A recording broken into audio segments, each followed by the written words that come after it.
So thank you for coming along this afternoon. TAG is a really important part of Griffith University's community partnerships, and the School of Education and Professional Studies really values that partnership enormously.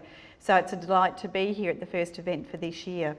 When I was asked to talk about the middle years reform agenda around junior secondary, which is not only about year 7 into secondary, but it's around developing an approach to teaching and learning across years 7, 8 and 9, I couldn't be happier, because I think that the timing is absolutely brilliant, and I also think that the potential to improve the quality of student learning outcomes associated with this initiative are really something that will make a difference in our schooling system over the decades to come. So this is a moment of major change for us. So I'm going to do two things. I will talk about the junior secondary learner first, and I speak fairly quickly, and I've discovered that our PowerPoint slides, as you see them, for some reason is not showing up red. So if there are gaps on the slide, I'll try and fill them in for you. So that's, we live and learn, don't we, as educators? So thank you for being here. As I'm chatting, the Rubik's Cube is actually turning into a solved puzzle.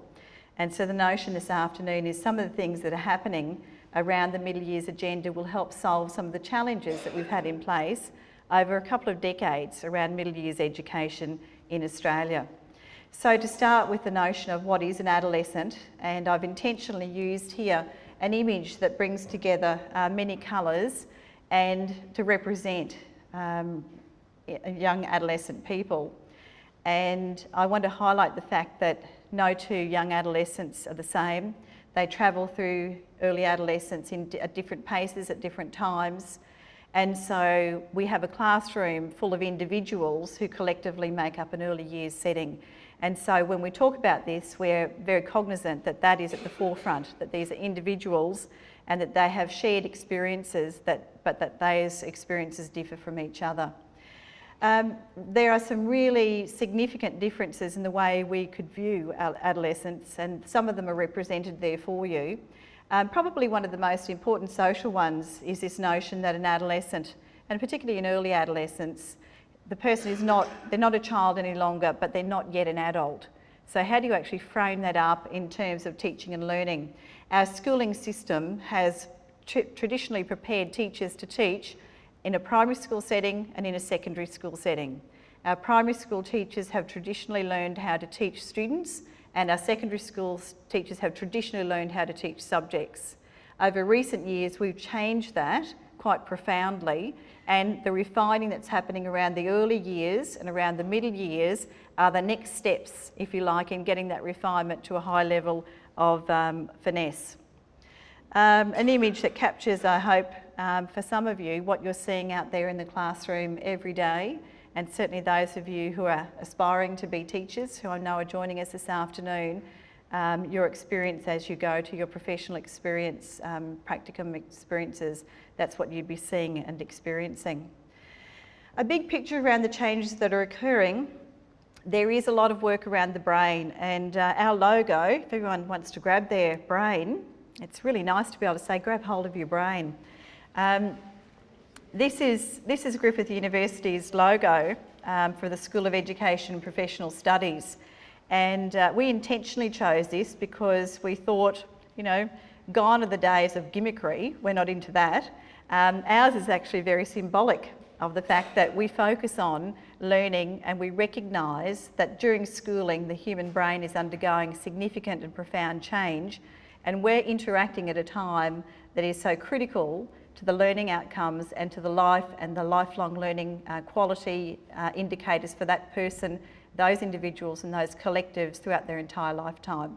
And a lot of the work we do hinges upon our understanding of how the human brain works. So I'm encouraging you to open your mind and open someone else's mind in understanding all about human brains. So this critical reasoning and application of abstract thought is a really key factor around the early years of adolescence. And linked with that is the development of cognition, metacognition, so the ability to know how to learn. And so young people are starting to engage with that learning process and starting to say, I learn best when I do these things, etc. Although this group are highly peer orientated, they still remain very closely linked to the family, and in fact Hattie's work tells us that the link to peers is not quite as profound as we would be told, and I'll show you that more closely in a moment. Young people in this age group tend to be very egocentric, and that egocentricity means focus on me, which can be both positive and negative. So it can be around really trying to be invisible, or it can be around being the centre of attention and everything that happens in between. But certainly that notion of egocentricity is profound.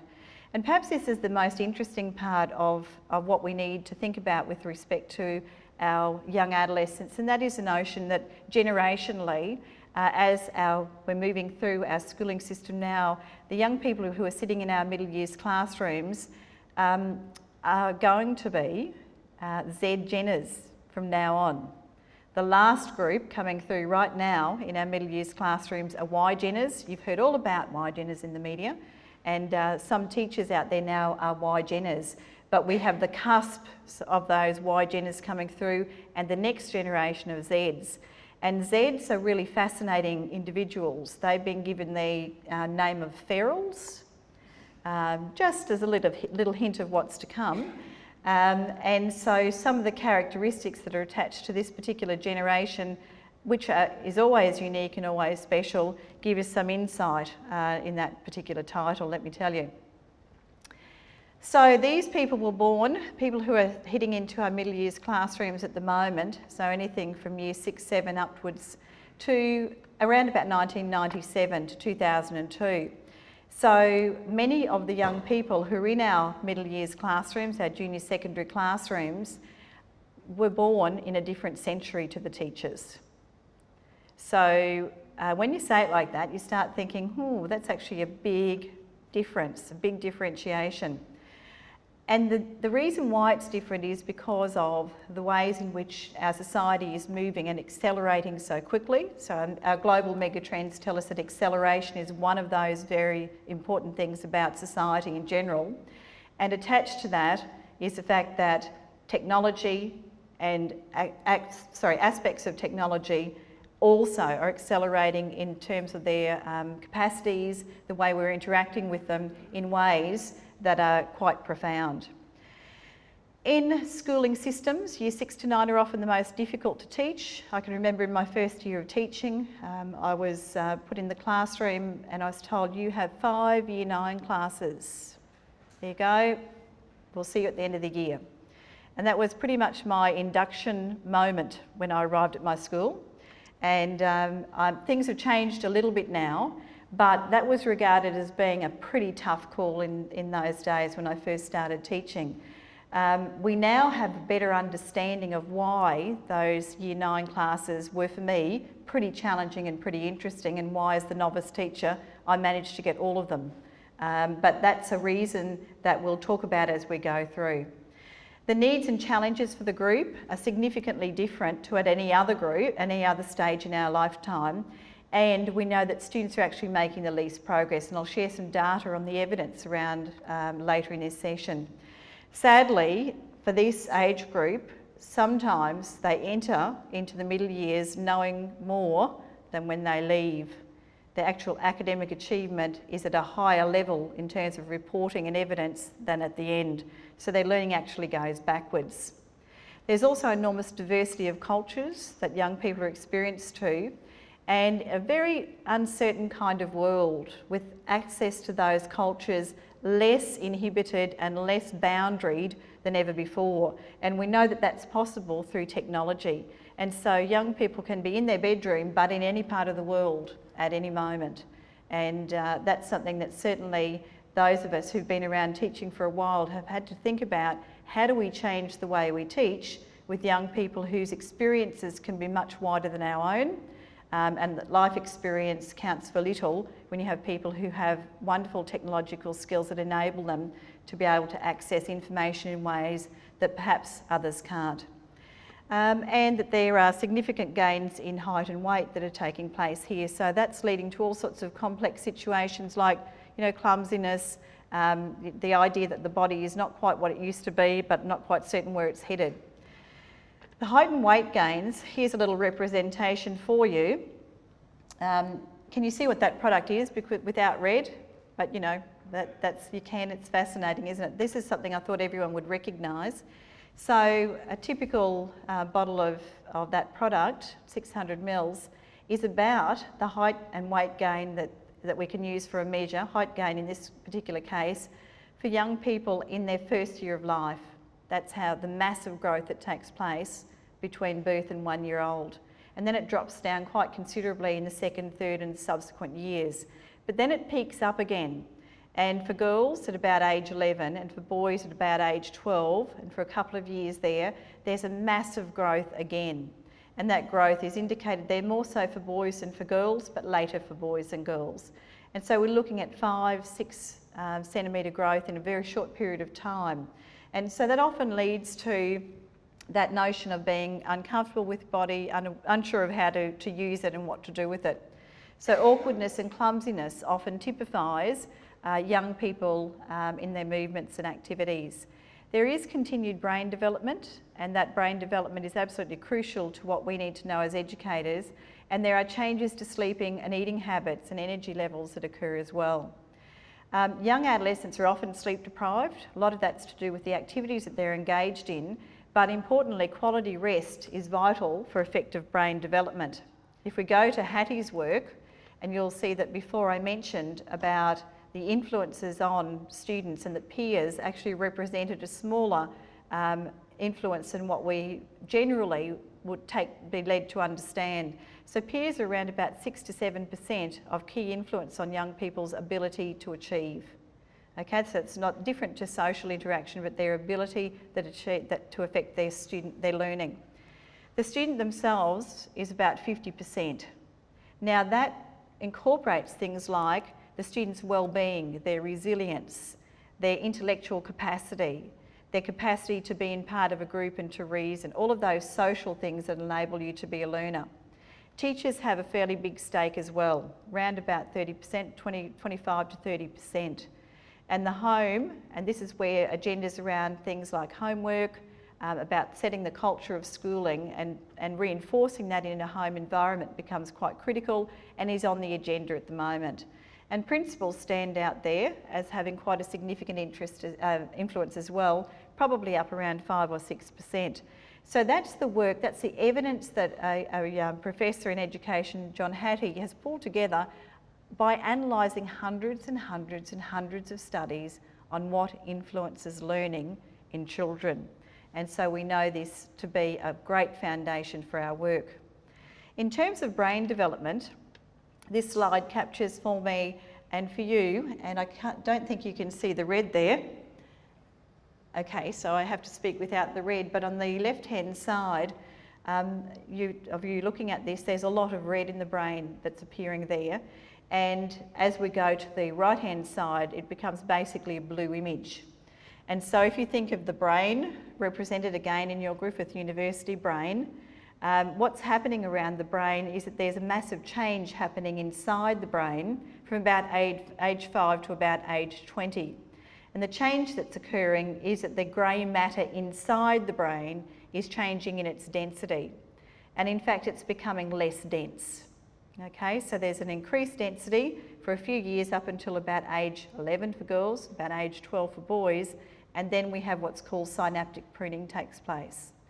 Now, synaptic pruning directly aligns the onset of synaptic pruning, which is basically a use it or lose it principle around brain structure.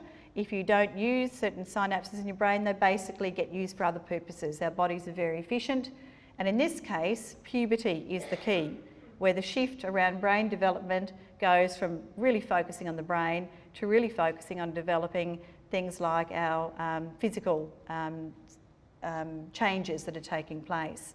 So that shift is quite a significant shift in time. And so you could reasonably say that an adult's brain, blue, is less dense than a child's brain, which is very dense in terms of grey matter. And that shift is important to us because until recently, we didn't really understand that. We didn't understand and know, and we thought that if you went to school, the longer you went to school, the smarter you got, and you just kept learning things. But this work, which uses magnetic resonance imaging and allows alive people to have their brain studied over a period of time shows us that there's this funny synaptic pruning that happens, you guessed it, right in the middle of those junior secondary years. And so as educators, we need to know, what does that mean? What does that mean for me as an educator? And what it means profoundly is that you need to ensure that the neural pathways that are ideal in terms of creating reasoning and the capacity to learn and to keep your mind move into abstract thought is the focus of what young learners are having set in place and hardwired, not their television viewing and other things that are not going to lead them to having effective lifelong learning outcomes. I've got a tiny bit here on brain development that hopefully my images will come up enough for you to understand. But essentially by age 6, 95% of the human brain has been formed and is in place. And between the age 6 and 11, it just continues to get denser in there. And the brain continues to focus up until that pubertal space.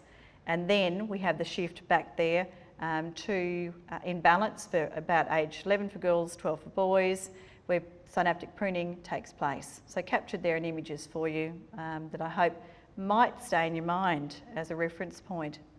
Another important brain fact around this is that the brain actually develops from the bottom to the top and from the front back to the front. So we know that that last part there, the prefrontal cortex, is the last part of the brain to develop, and that's the part of the brain that's used for abstract reasoning and thinking. And so this is part of the brain that starts to kick in the early adolescent years, but takes until about age 20 to fully mature. So that's the area for judgment, for reasoning, for being able to put yourself in other people's shoes, all of those complex thinking processes that occur. The middle years is also a time when verbal abilities begin to be refined as well. So there's an opportunity there to do extra work around speaking, but there's often a mismatch between, poor judgment and what might actually be verbalised that we need to be very conscious of, because there's a lot of impulsive reaction as this capacity to be comfortable and to say things kicks in, so too does the possibility of making errors in judgment around that.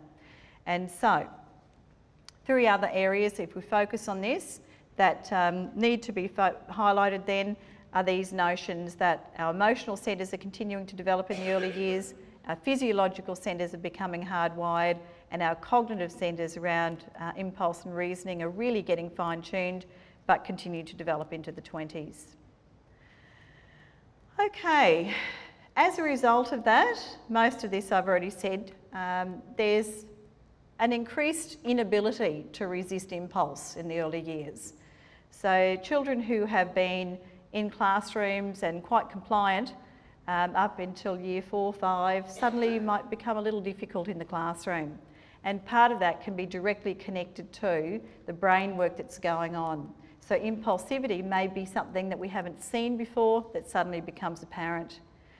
There might be an underdeveloped ability to take and to make moral judgments, and that again is part of the thinking that's taking place, where children are starting and young adolescents are starting to look at the pro and the cons of issues, but not necessarily having the full story.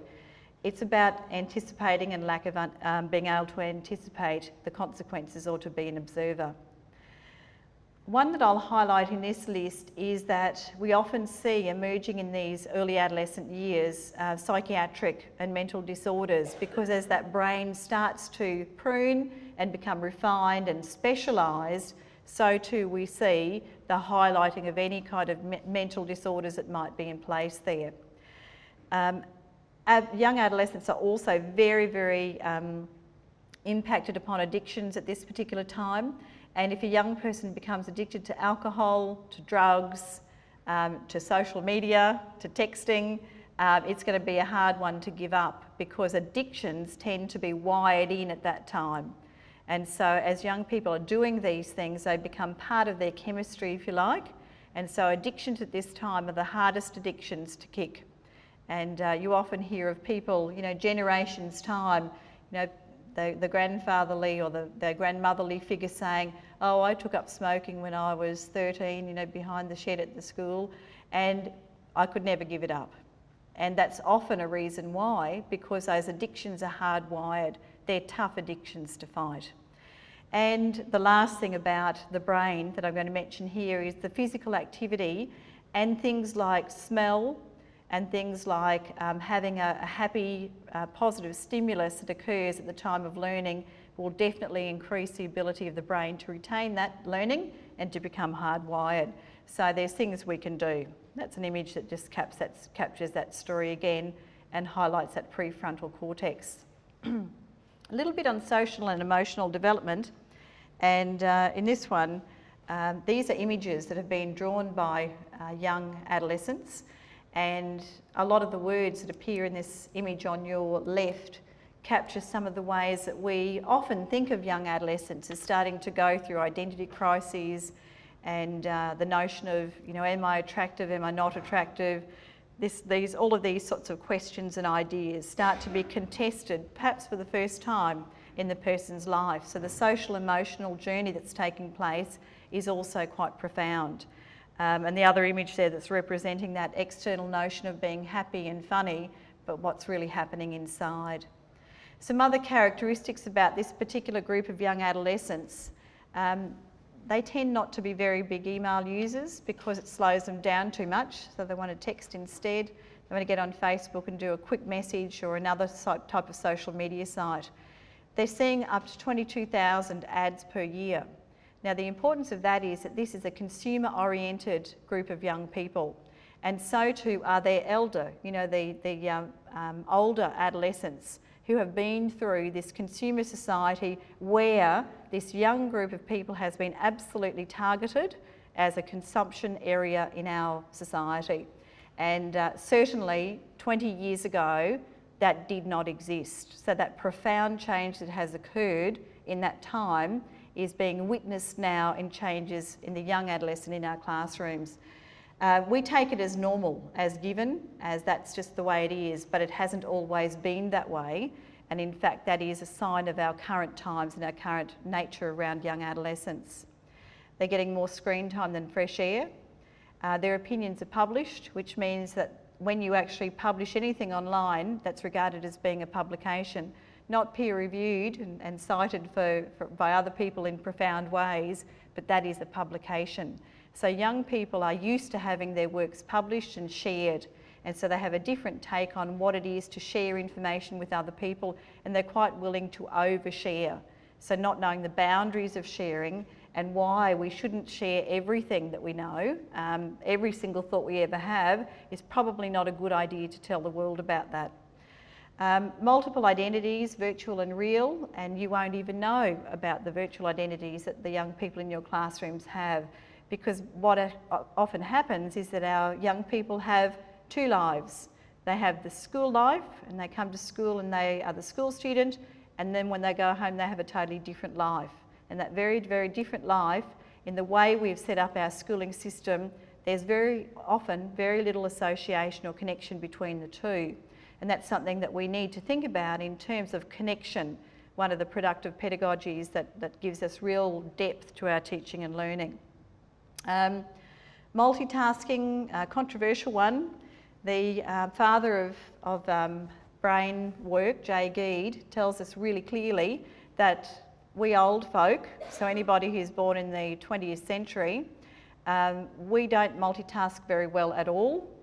We're better if we actually divide our stuff up and do them separately.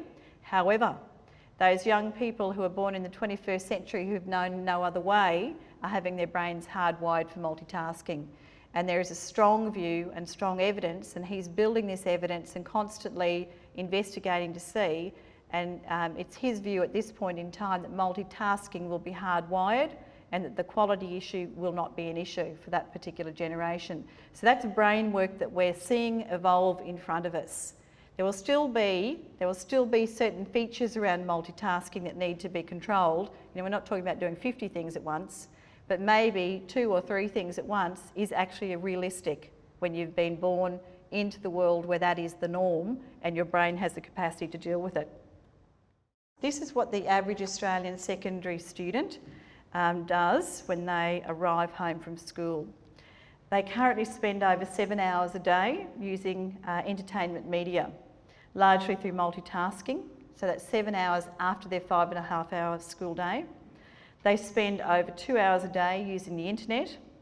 41 minutes of that, 2 hours is spent social networking. And could be blogging, something like that. They spend over 1.5 hours either talking or texting on the phone each day. They play online games for about 39 minutes a day, more so boys than girls.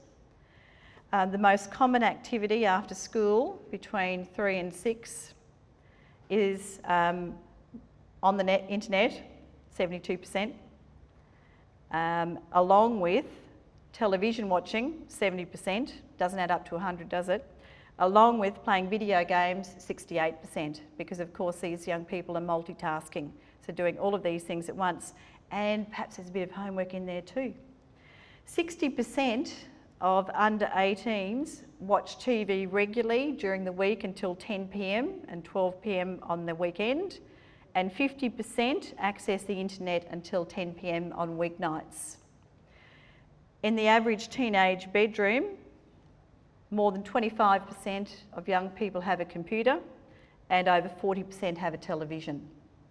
So now if I think about my own experience as a young person, I had none of those, not one. So their experience growing up after school is completely different to the experience of many of the teachers that they'll be working with in the classrooms. So the whole notion of what we do in our classrooms and how we connect to that is something that has undergone and is undergoing radical transformation. A little bit more detail there on electronic media, that probably the most important thing to point out is that children as young as 3 and 4 are spending a lot of time with electronic media every day. So remember I said that by age 6, 95% of the brain's in place. So during the brain development phase, there's a lot of media interaction, social media interaction, television media interaction as well, and games that's occurring that's building even the brain. And so building, shaping, and then during synaptic pruning, hardwiring. This is a photo. Some of you will have seen this on Facebook. It did the rounds last week at St Peter's Square when the Pope was about to be announced. And the top slide shows in 2005, the bottom in 2013. Nothing to do with early adolescence, but it is everything to do with change in society in 8 years. And so when we see these profound changes that can be represented so graphically, as how the way we engage, and so these people are not actually participating in the experience in the way that they were in 2005. It's a very different level of participation. It is slightly removed, but it's about capturing the moment and keeping it, and ideally, if you get a good image, sending it around the world to everybody else. So that notion has changed about participation. These are some images that young people have provided around how they're feeling in the early years as they're travelling through their journey, and the expressions and the emotions that are part of their experience of being an early adolescent. These are some of the things that they're engaging with constantly, and of course the development of youth culture, and I talked about the ways in which we're facilitating that by developing a consumption group. And so we've actually carved out of something that wasn't there a whole new area in terms of consumption. There's some differences around gender that I've mentioned already. Boys are particularly, and if you have a look at the 49% playing video games down the bottom there, boys stand out in terms of their difference compared to girls on this particular aspect more readily.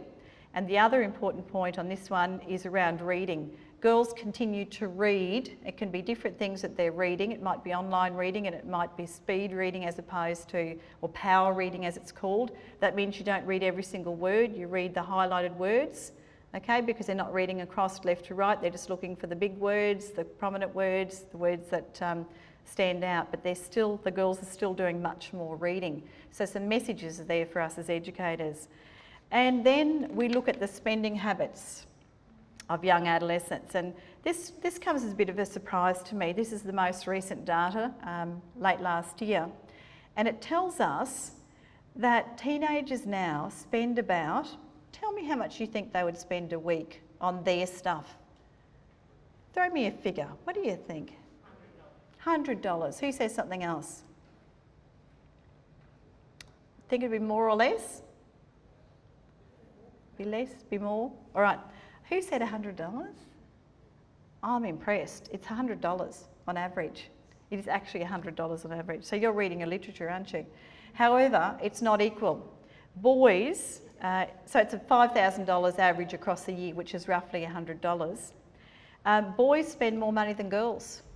That's surprising, isn't it? And it's mostly because they're spending it on gaming and things that cost a lot more on average. So they spend more than girls. And if you look at the age groups and split them a little bit, 12 to 13-year-olds are of course spending less than our older children, but they're still spending $70 a week. Where do they get this from? It's just an amazing statistic. I just find it profound. 18 to 19-year-olds are spending $192 a week. When I was a university student, if I'd had $192, I would have thought I was a millionaire. And I was that age when I was 18. I was at uni when I was at 18 and 19, and there's, that's just an amazing statistic. This is not on living expenses, this is on stuff for them. So their living expenses are already covered. In fact, it's spent on number one, clothing. That's the top thing that the money is spent on. And number two, you guessed it, any kind of mobile technology that allows teens to do what it is that they want to do. And developing unique identities. So if it's something about their hair or something about their look, that's the other part that the money's spent on. But they're fascinating and amazing statistics. So now I want to move to the classrooms, and I want to have a look at some of the evidence that we have around the effectiveness of our teaching and learning in there. And so I want to share, first of all, that it's safe in our conversations today to talk about the middle years. It's safe to talk about middle schooling, and it's safe to talk about junior secondary. And what I mean by that is that middle schooling has very much been rolled into the junior secondary agenda. So when the government made a decision, mandatory decision, to move Year 7 into secondary, it took on board there was a bigger strategy than just moving Year 7 into secondary. And that bigger strategy was around young adolescent teaching and learning. And it talks about Year 7, 8 and 9 as being an approach to teaching and learning in the middle years. And so that's a really powerful moment that we're in. So this agenda that we're talking about is not about Year 7 into secondary at all. It's actually about making sure that the junior secondary teaching and learning experiences are comprehensive across a number of years and lead into a senior secondary experience and lead from a primary experience to give us a whole school approach. So it's a powerful moment. My background was very much in middle schooling, and we looked there Years 4 up to Years 9 as being the middle years. So it's a little bit cut off from that perspective. It starts at 7 to 9, and there is more similarity between Year 6 and 5 and even Year 4 students with Years 7 to 9 than there is with their P to 3 students, if I'm making any sense. So P to 3 is quite distinctive in terms of all of the aspects of learning and development and so forth that take place. There is a dip that happens in Year 4 around disengagement, and that will have to be addressed in the future. So, but at the moment it's not right now for that. If you've got a child in Year 4 though, keep an eye on them, because that's the year when disengagement is really happening now, getting some nods. Around the world, the evidence base around effective teaching and learning in these middle years there's been a call for it. Because there's been a lot of systems that have tried to do work in the middle years and want evidence that it's actually making a difference. So that call is starting to be answered. We're starting to see an evidence base build, and that's been over the last 20 or so years, with a peak in the last 10 years. So that peak has led to the Flying Start initiative to move Year 7 to secondary to enable junior secondary schools, junior secondary initiatives. So we're in a good space around building evidence and around building policy and the practices that sit with that. There are a number of signifying practices that are identified as being key practices for the middle years, and these practices have curriculum, pedagogy and assessment as the cornerstones. So it's not just about pedagogical reform, it's about assessment reform, and it's also about having a curriculum that is an enabler for that particular type of reform.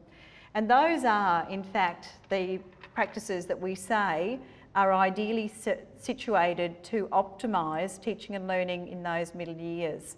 And if you run through those and get a sense of them, you will think to yourself, well, there's nothing special about any of those. We do those at other year levels. That is absolutely the case.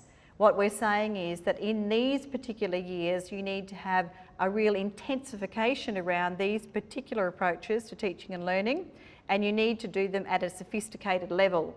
So it's not good enough to just do, the very base level of cooperative teaching, for example. You should be working very hard to develop cooperative teaching and learning, and you should be working very hard to have higher order thinking strategies. And already in what I've said this afternoon, you can see why this is a critical moment around brain development alone. So we run through those things. They're all available to you and listed on the MISA, the Middle Years of Schooling Association position paper, which very clearly highlights all of these signifying practices as being the practices. Now you might say, where's the evidence? And so that's where I'm going to try and move into that now. Around Australia, we still don't have one story around middle years education, and that's a bit of a challenge for us. So it's still quite fragmented. Having said that, when ACARA was established to develop our national foundation to Year 10 and then 11 and 12 teaching and learning curriculum documents, there was a middle years panel put together to oversight all of those learning areas. And that panel still operates, and we're fortunate at Griffith University to have a person who represents us on that panel, and their mandate is to make sure that everything happens across all of those learning areas at this middle years phase is appropriate for this particular learning group. So there is somebody watching. The MISA position paper, which I just mentioned, looks like that with some great colours on it that aren't showing up for you at all there. But just keep in mind that that's a document to go to as kind of like the only current existing national position on this. Flying Start, Melbourne Declaration provide us with a space to do this work. There are some views that, in fact, that our Australian curriculum is not a good vehicle for middle years education if we have a look at all of those practices, and I would strongly dispute that. What happens in the classroom and the way you go about teaching and learning is very much around the practices of the teachers involved, and it's not governed by the curriculum document. There is an enormous amount of scope to do powerful work that's not controlled by that. So an insight into a couple of these key studies. I'm going to go back just on 10 years. I'm going to go back quickly to this reference point because the other major data hangs off this. Then I'm going to share with you a study in 2002, another in 2005, and then our most recent in 2008, which builds a story around middle years reform. Back in 1999-2000, there was a benchmark study undertaken called the Queensland School Reform Longitudinal Study. It looked at 1,100 classroom observations. And what happened in there was that there was a group of research people went in and they examined what was happening in the classroom. So there was a close analysis of what teaching and learning was taking place and what opportunities that the students were provided with. And it was very rigorous. It was conducted by a team at UQ, of whom I was a member at the time, and it was based around what are called the productive pedagogies. That was the pedagogical framework that was used for the analysis.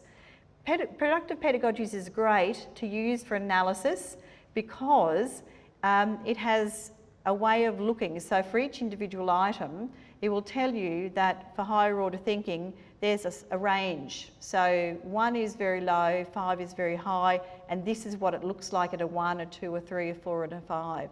And so you can look in a classroom and make an assessment about what's happening in terms of intellectual quality and all of those pedagogies within that.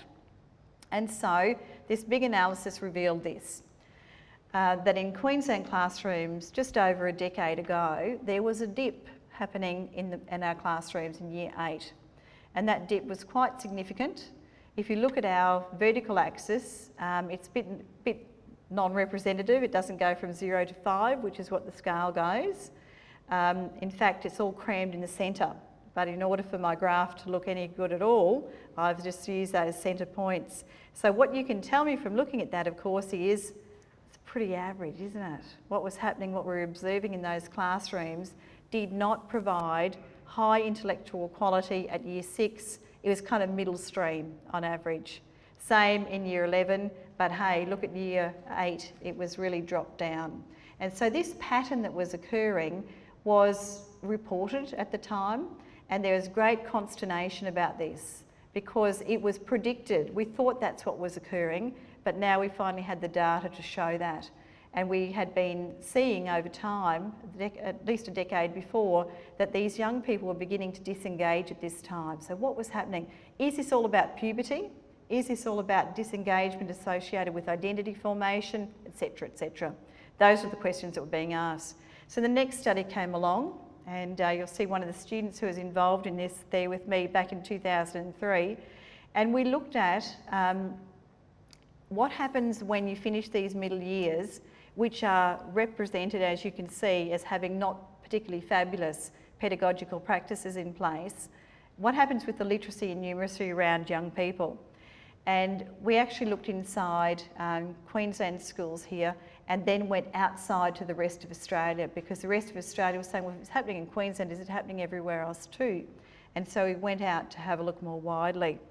And what we found was that there were distinct differences in the student learning opportunities where those signifying practices, remember those practices I had in place before, if a school had a lot of those things in place, then the pedagogical experiences that the students were involved with were rated at a much higher level than if those practices weren't in place. And similarly, we used the assessment the same kind of assessment on assessment scales, and hey presto, it's similarly then related to the achievement outcomes of those young people. So we had some evidence starting to build, and this is a decade ago. We looked around also to see what else was happening in Australia, and in Victoria, the MyRAD project was also trying to build clusters, and what was being seen as the initiatives around middle years work was building a cluster with the secondary school and a cluster of the primary schools that are attached to that, and trying to get transitions right. So it was a very strong focus on transitions. And again, what these particular researchers found in that setting was that the higher order, there was a real deficit in the ability of the schools to carry through the higher order teaching and learning agenda. And so we knew this to be a concern in those settings.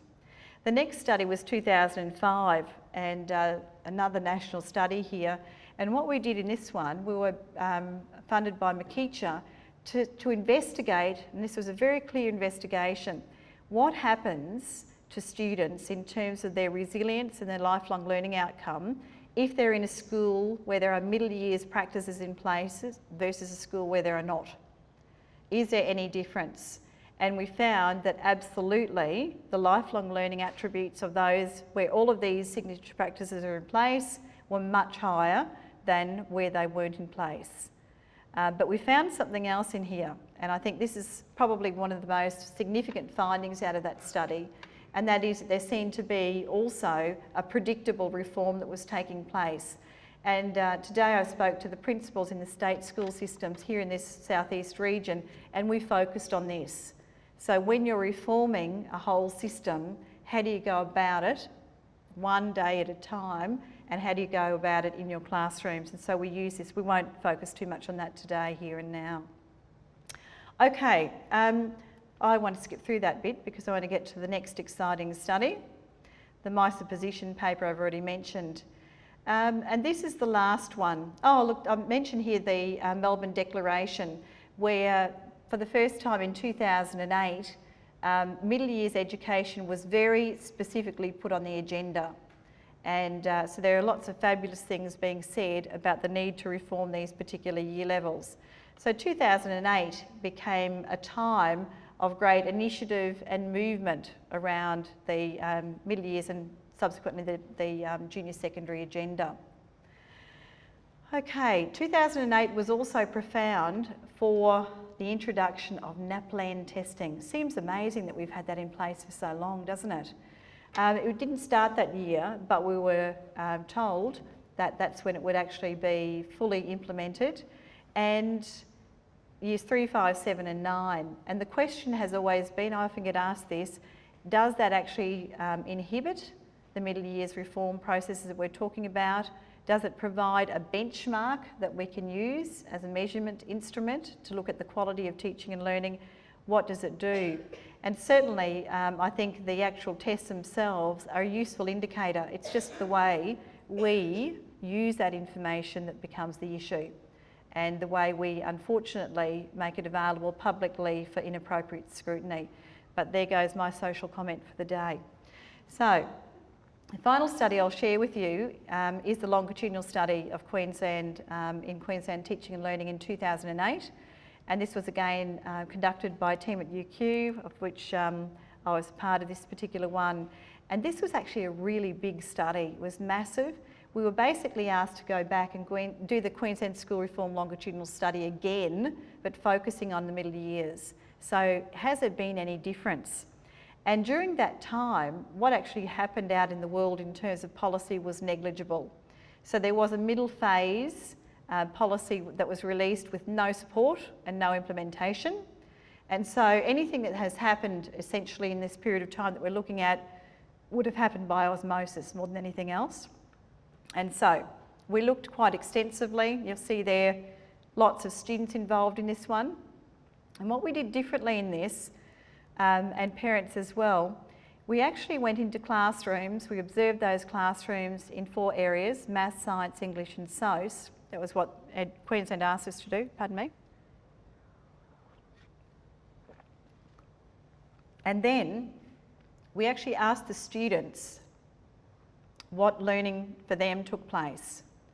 And we also asked the teachers what teaching they thought they had done in that classroom. And we tried to align those things. And naturally, there was very little alignment. So teachers thought they were doing certain things, students experienced something quite different. That's what was reported to us. Pardon me. I would like to share with you the findings, because I think the comparison's what's important for us to have our conversation now. There was very little change.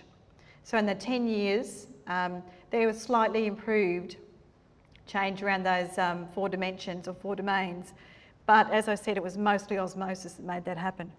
But there were some other insights that were really powerful. And one of them was around year levels. So if you have a little look at this, I'll ask some questions. When we looked at the different year levels, went into the classrooms, observed them, we were able to demonstrate that there was different quality of pedagogy taking place in the different year levels. We found light blue is the Year 4 classrooms, black is Year 6, grey is Year 8 and white is Year 9. So if I were to ask you the quality of the pedagogy is taking place in year levels, which year level would you think would be giving children the best opportunity for learning? Year 6. Which would be giving the least opportunity for effective learning to take place? Years 8 and 9, pretty much of a muchness, aren't they? And so what we were able to say in this study, which was again quite extensive, very rigorous, high levels of validity and reliability, that in our classrooms, and this included not only state schools, we had independent schools here as well, and we had Catholic schools as well. So it really did try to do the whole job. That there was something happening that caused a dip again in the pedagogies. But then we thought, well, does that happen in all subject areas? Because that's what we'd been asked to look at. And we found this. Which subject area provided the least opportunity for high quality productive pedagogies? Probably mathematics. Which provided the best opportunity? Integrated. Now, integrated was, when we went into the schools, not always will we be able to get discrete maths, science, English and SOS. There was this subject in there called integrated. And so we actually investigated those classrooms. And they had lots of middle years attributes associated with them. And that's what we were interested to explore.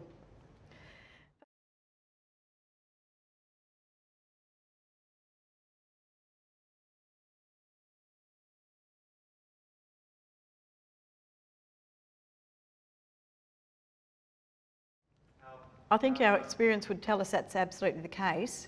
And however, what we also know is that we tend to teach in the way that we were taught. And so students come to expect what's going to happen in the classroom. And so I think that there is a space there for us to reinvent teaching. And so just because a student might respond in a way that then is typical, doesn't mean that that's not a problem, okay? So we should be inspiring and aspiring to something different to what might have been there in the first place.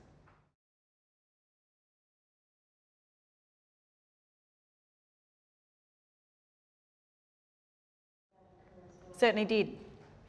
Certainly did, and I'll talk a little bit more about that now that I've got a new lease on life with my voice.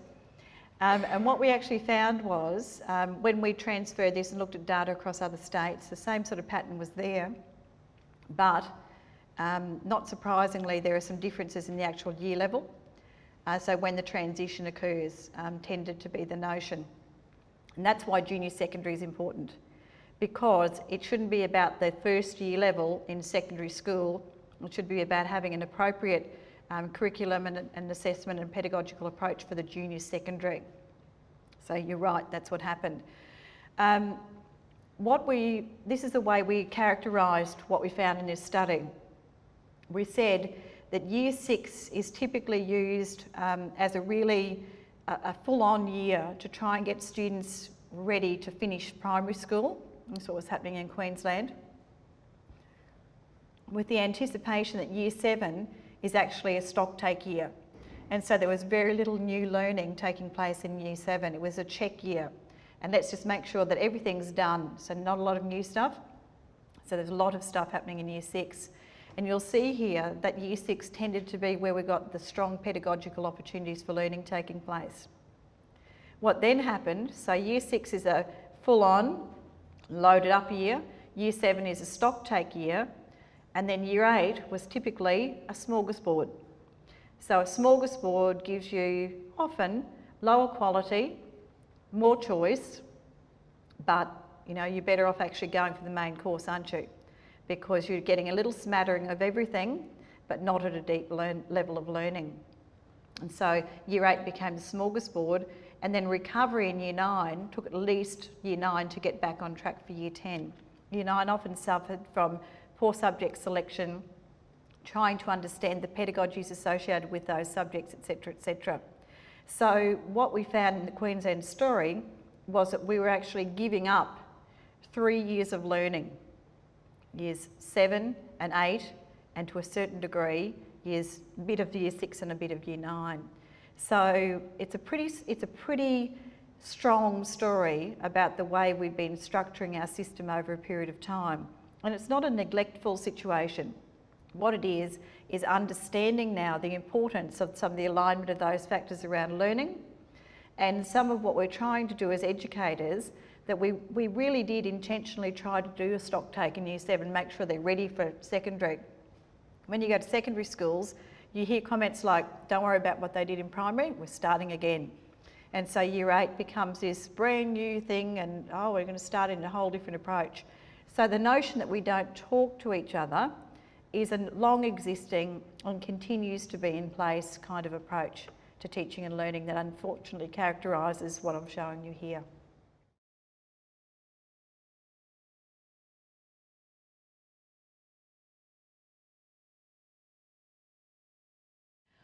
Look, we decided that we couldn't say anything about that because they're only small samples. But when we wrote our qualitative analysis, we found some really different things happening in those P to 12 schools, but they varied on individual schools. And our larger study, which had lots of P to 12s, we could say a few more things about it, but my personal experience tells me that it depends on the school. And some schools do have a strong philosophy around the middle years, and they do treat it as a part of the big picture, but something that's continuous and special and intentional, usually across years 7, 8, 9, but in some cases it's 6, 7 and 8. But there's an intentional approach to that. Where that occurs, if you think back to the other data sets, that's where we saw that there are improvements in pedagogy. So we know from other studies that if you do that work, you're going to get more effective pedagogical experiences taking place, which lead to higher quality learning outcomes.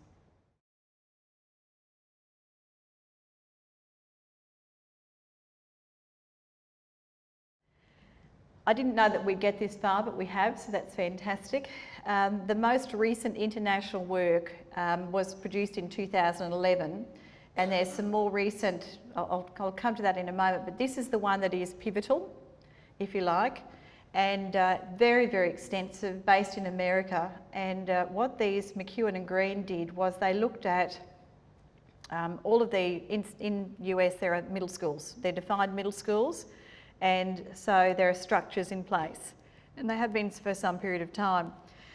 The study was conducted in 2009, and what they wanted to know was there's these named highly successful middle schools, and they're named that way because their students are achieving at a higher level. So what is it about those schools, and they're called Lighthouse, and they've got all sorts of really interesting names.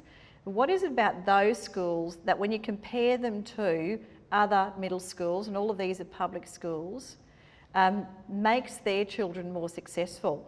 Is it going back to Hattie and saying there's something unique about the students? Is it saying there's something unique about what the teachers do? Is it the principals? You know, what's the effect? Where's this coming from? And what they actually found was that where you had highly successful middle schools, which meant that the students were achieving at a higher level, they tended to put in place the characteristic features, those signifying practices that I shared with you at the beginning, the cornerstones around assessment, pedagogy and assessment. And they had an intentional philosophical approach to dealing with learning and teaching that incorporated those elements. In particular, there's a few things there that I've named. They built teaching teams. So they had teams of teachers across those year levels. The teams differed, they weren't all the same from school to school, but they had teams. And teams were core and fundamental to the way they approached their teaching and learning. They had advisory programs. So they had something that was beyond pastoral care. It was very much focused on the individual student needs and targeted around individual learning. They had common planning time for their teachers, which means that they gave teachers time in school when they could meet as a group, and they could use that planning time to work out how they team teach effectively. And often it would be when the students went off to specialist teachers to do certain things, etc., etc. But there was a priority given around common planning time. And one of the other big ones was that there was flexible block scheduling. So it wasn't a traditional, 8-period or 6-period day, but it allowed flexibility in the way the classrooms were structured, and often allowed lots of integration of curriculum and so forth. It showed that the students were well above in a whole lot of areas, and those were standardised external tests that they used to demonstrate this. And that the researchers indicated at the end of their very comprehensive work that this middle schooling philosophy really does, when you implement it in cohesive ways, lead to improvements across the years. So hence the junior secondary agenda and where we are as a state around promoting that as something we need to do, which is well beyond, as I said at the very beginning today, year 7 into secondary. So that's the mindset, I think, that if we walk out the door thinking that we've been empowered to in this area.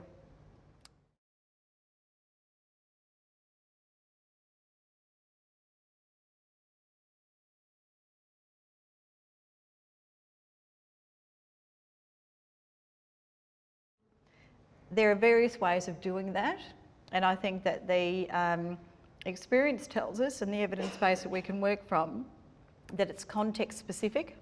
So it depends on the school, it depends on the nature of the staffing, it depends on the philosophy that you're working under. So I wouldn't say that there's strong evidence that it's the best way, but there is very strong evidence that if the teams work effectively and collaboratively, and that there is this notion of a core teacher and a number of others at work, then it can be very, very powerful indeed. But it requires all of those elements to be aligned and to work effectively. So, and that's about reform, what's important, what priorities. What we do know though is that in our years 7, 8 and 9 classrooms, our students do benefit from having less contact with a large number of adults. So, or more contact with a smaller number of adults than by inverse. So we would ideally not want our year 7 students running around to 8 different teachers in a day. Similarly, we wouldn't want that for our year 9s either. So, you know, it's across that whole span.